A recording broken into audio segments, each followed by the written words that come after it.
Shalom and welcome to another in our series of podcasts from Temple Beth Am, a dynamic center for conservative Judaism in Los Angeles. This is Meditation and Mindfulness with Rabbi Adam Kligfeld. Boker Tov, everyone who's here in the sanctuary Temple Beth Am. Hello to anyone who's joining via Facebook Live, either on my page or on the Temple Beth Am's page. And hello to whoever's listening to this on the Temple Beth Am podcast, whenever you are listening to this. It's Friday morning, at least where we are. Shabbat is coming. Shabbat is coming, and it's an opportunity for us to go inside almost as a way to be as connected to the outside as possible. Right? The deeper we go into ourselves and find the core notion of what it means to be, the deeper that we return to breathing as the essential way of knowing who you are, somehow instantly we're more connected to everything else. Every sentient being, every breath that is taken in the world. Morning, Michael. 1 second.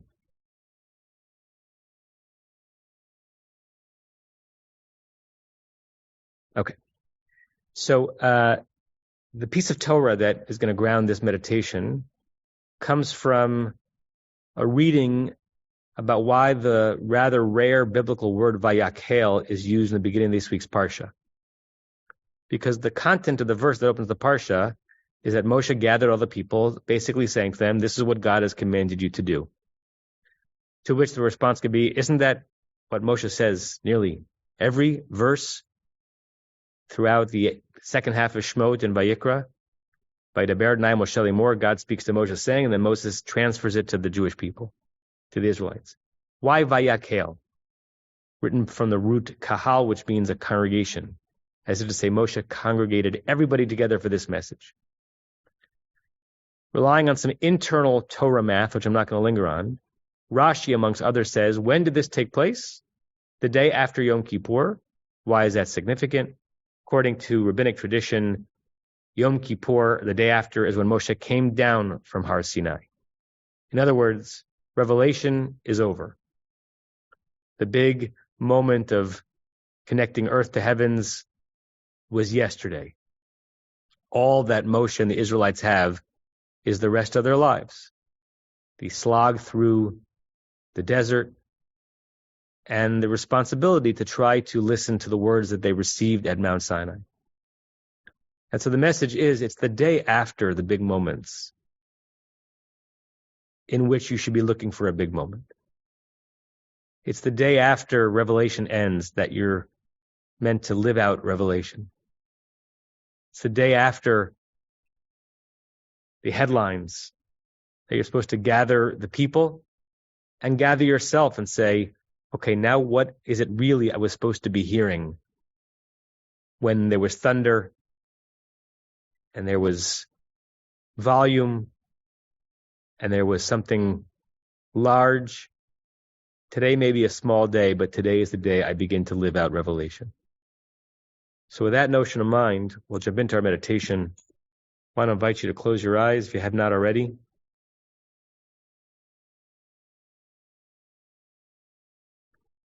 I invite you to claim the position that you're in with some intentionality, either by shifting just a little bit, or at least by noticing how you're sitting, paying attention to all the muscles that are at play just to hold this position, noticing places in the body where you have tension, a pain or a twinge that you weren't feeling before. And that now that you feel it, it's both an intrusion and also a recognition that that's where you may need to focus your energies. Sometimes we can heal minor pains with our mind. Major injuries, no. But minor pains, we can think through them and sometimes think past them. If you haven't already, you can place your feet flat on the ground in front of you and have your hands on your legs, either palms down, which is a very gentle embrace of the self, or palms up, representing an openness to the heavens and to whatever's going to come next.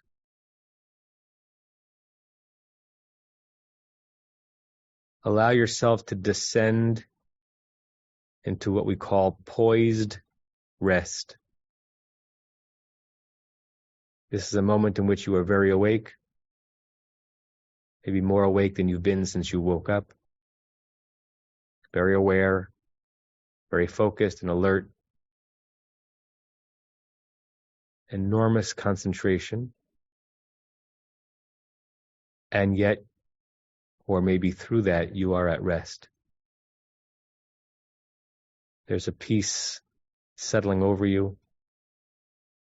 It may not last the entire day, but it is here now. There's a tranquility in your soul, an ease and an intention to your breathing.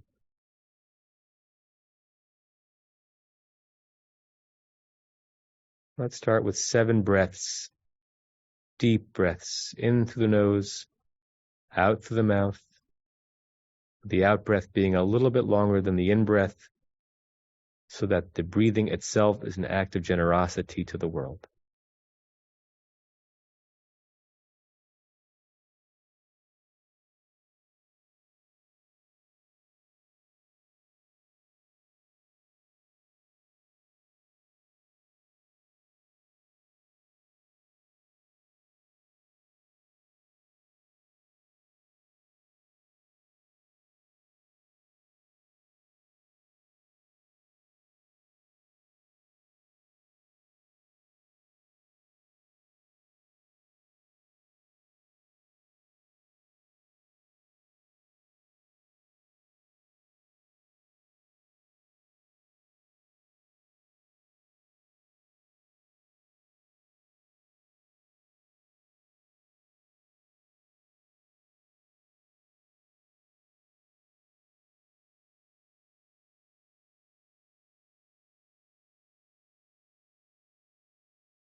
And as you keep that intentional breathing going, no need to count the breaths anymore. Try to imagine that you're breathing as if your nostrils were in your belly, breathing from deep inside your body. You know it's physiologically not the case. There's a way in which you can imagine that your toes are breathing, your torso is breathing, your arms are breathing, which you know is somewhat the case because that's where the oxygen is going anyway.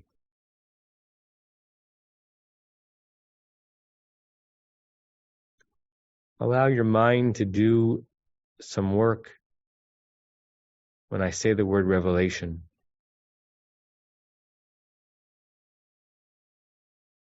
What bubbles up in your consciousness? It might be Sinai, God, Torah, Moshe, commandments. Or quickly your mind may jump to other notions, neither ancient nor biblical, but modern and personal, in which you stand at a Sinai moment. With a cacophony of sounds, tremendous expectation, tremendous gathering, the source of illumination as close as it could be.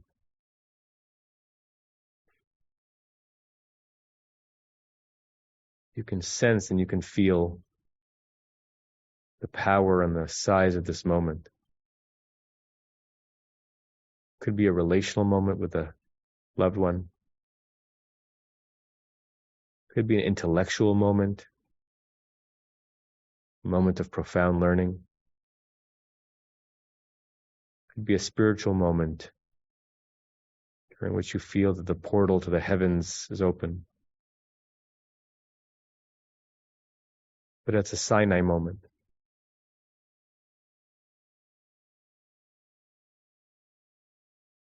Just using the power of your mind's eye, linger in that moment. Actually letting yourself see what your mind is seeing in 3 dimensions and movement. Like you're screening the movie in your mind of this revelatory moment.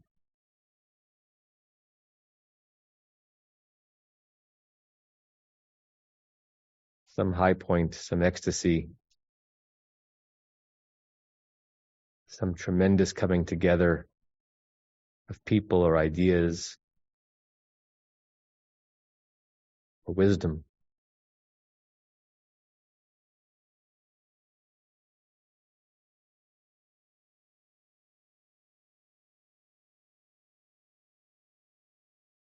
And now try to conjure the day after or the moment after. The inevitable letdown, the decrease in intensity, and yet, perhaps beginning of the real work, of the real sanctity of what you experienced at Sinai.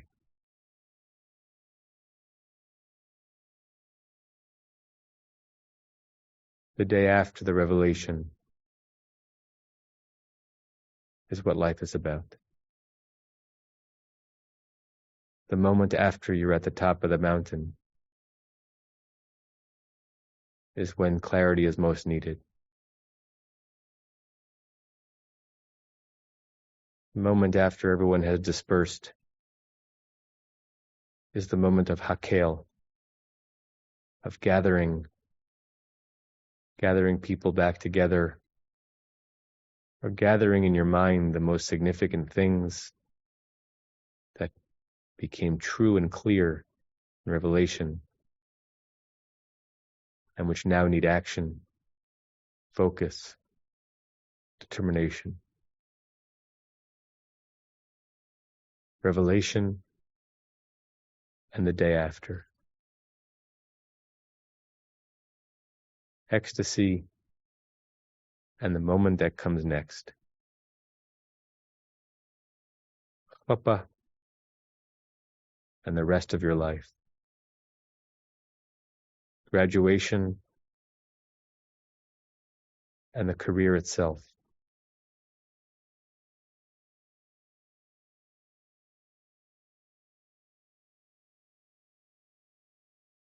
Hakel. Hakel. Hakel.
We're being intruded upon.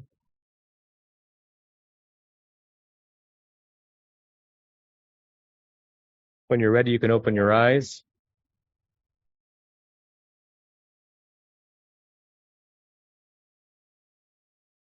Sometimes the meditation ends in a quiet word. Sometimes it ends because 100 kids walk into the room. We're in that latter situation right now. But I hope that the moment until that burst, meditation was sweet and deep. I'm going to share my screen and we're going to say the closing meditation prayer together. May we and all beings have happiness in the causes of happiness. May we all be free of suffering and the causes of suffering. May we all experience true happiness that has no taint of suffering. And may we live in great equanimity, free from burdening attachment to loved ones and contempt for others, but rather with compassion for all. May we and all beings have happiness in the causes of happiness. May we all be free of suffering and the causes of suffering. May we all experience true happiness that has no taint of suffering. May we live in great equanimity, free from burdening attachment to loved ones and contempt for others, but rather with compassion for all. May we and all beings have happiness in the causes of happiness. May we all be free of suffering and the causes of suffering. May we all experience true happiness that has no taint of suffering. And may we live in great equanimity, free from burdening attachment to loved ones and contempt for others, but rather with compassion for all. Say to you all shalom and Shabbat shalom and namaste. And may the sound of Jewish children coming into a sanctuary, even at the end of a meditation, always be a joyful thing to hear. Shabbat shalom, everybody. You have been listening to another in our series of podcasts from Temple Beth Am, a dynamic center for conservative Judaism in Los Angeles. If you enjoy these podcasts, we invite you to write a review on the Apple Podcast site or wherever you get your podcasts. For more information about Temple Beth Am Los Angeles, go to tbala.org.